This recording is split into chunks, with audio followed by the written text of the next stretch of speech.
everybody out there, because they didn't get to see much of the draft. We've got Few on the Vexana. We've got Ogwin already looking to play that Matilda. Not to mention, the first time we're seeing Kyle Teasy on the Lucas in this matchup with the addition of the Granger, of course. Right. Echoing what Husky here, our Desco, said, that the Lucas luckily has the Matilda to support him. And if folks who are looking to bring this Lucas into your games, do build it this way. Impure Rage, Season Hunter, and what is that? That's not Thrill.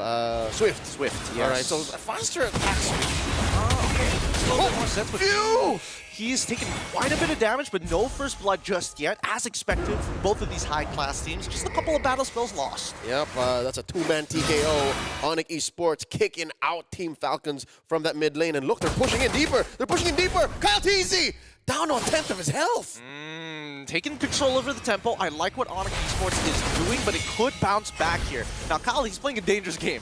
Personally, for me, I hope that he goes back, but he gets a little bit of EXP. He needs to hit level 4 before the next turtle shows up. All right, so the wings by wings help him cross that mid lane, and then going for that small camp should get him to that level 4. And then from there, does he go home, heal up, and then set up for the next turtle? I think he'll have to, right? At this point, not too sure when this turtle is going to be spawning. Looks like it's going to be spawning soon, although I am a little curious about Luffy's priority, right? He's up against the Hylos. The Hylos can kind of just waste 10. Just sits there and says, no, you don't get to move.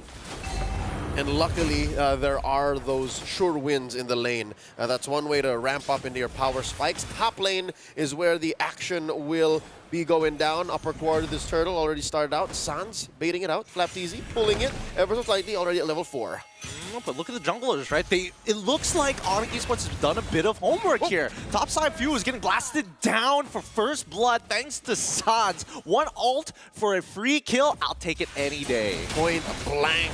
Gila gets the first kill of game number 1. Now the turtle down to a 5th of its health. Onic Esports making quick work of it. Look at the back line. T-Boy looking for one more. Ogwin barely gets away. Flap Teasy keeping the purple safe for Kyle. Oh, man, I don't know how to feel about this Lucas right now. I mean, hey, look, it's not Lucas's fault. A lot of it just came through the unfortunate interactions in the mid lane, right? The fact that we already saw Few losing out his flicker super early on in the matchup and then not hitting level 4 on time, it's a snowball effect. Onic Esports is playing what the meta is asking of us right now, which is all about tempo. Apply pressure until your opponents tip over.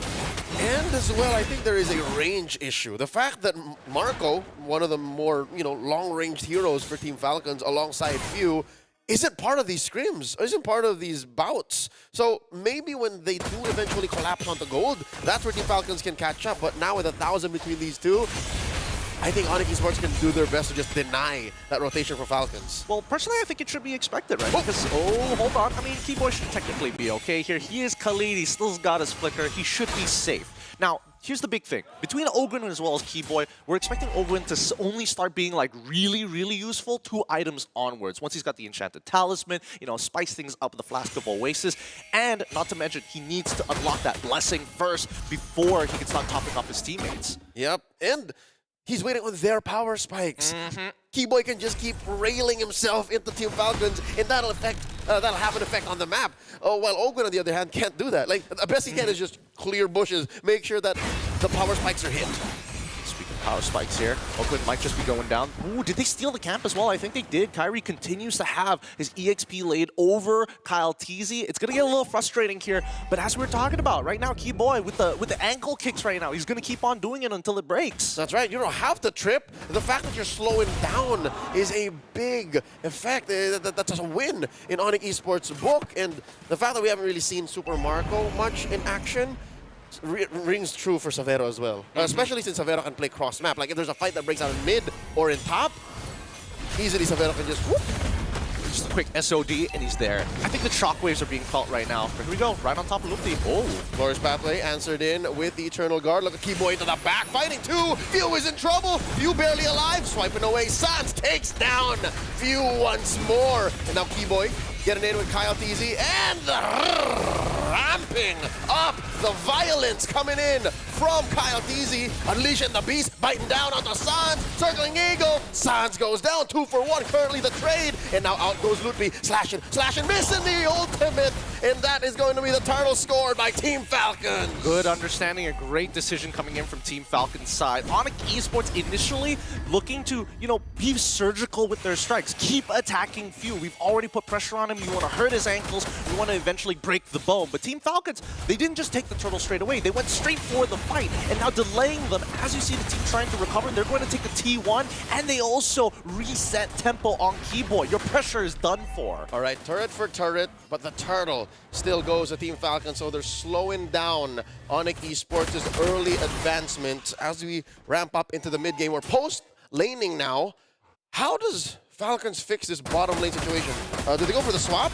Oh, it's a slow swap, yeah, because Marco goes through mid first. I think they don't need to do the slow swap just yet. They just need to hover around his side of the map. However, how much do you really want to trade, right? You want to have that permanent econ damage against your opponent. So trading structures may not necessarily be the best option just yet, but I don't think that Team Falcons mind, right? Play the slow game at this point of time. Wait for the team to kind of scale up. Just rely on Kyle TZ as well as Flap TZ kind of set things up until Few can get back on his feet and Ogun can get 2 items. Super Marco, he's going to be supplementing everybody, right? With those Death Sonatas, he could not only open up the map, but actually enable the team to chase Onic Esports down. Yep, which, by the way, folks, is very doable, given that he has rushed a Malefic Roar, a Sky Piercer, and, just a little casual Fury Hammer. So he is hurting. So it's dirty. Is this cost efficient just yet? Because he's not getting a lot of value from the physical penetration just yet. Sorry, the percentage physical penetration that he's getting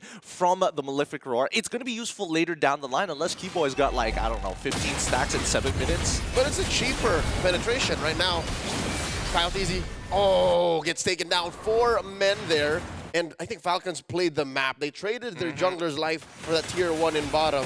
But I do think that, it's a clear sign they're just letting go of Turtle 3. Yeah, they don't care about the turtle. The turtle doesn't really do anything for them anyways. If they can get this mid-tier 1, that'd be even better. But ideally, it's about slowing things down and actually enabling the fight to happen. If Onic Esports bites down too hard, the hook's going to get caught in their mouths. And so far, nobody fell for the bait. No one getting reeled in just yet as Onic Esports takes that turtle.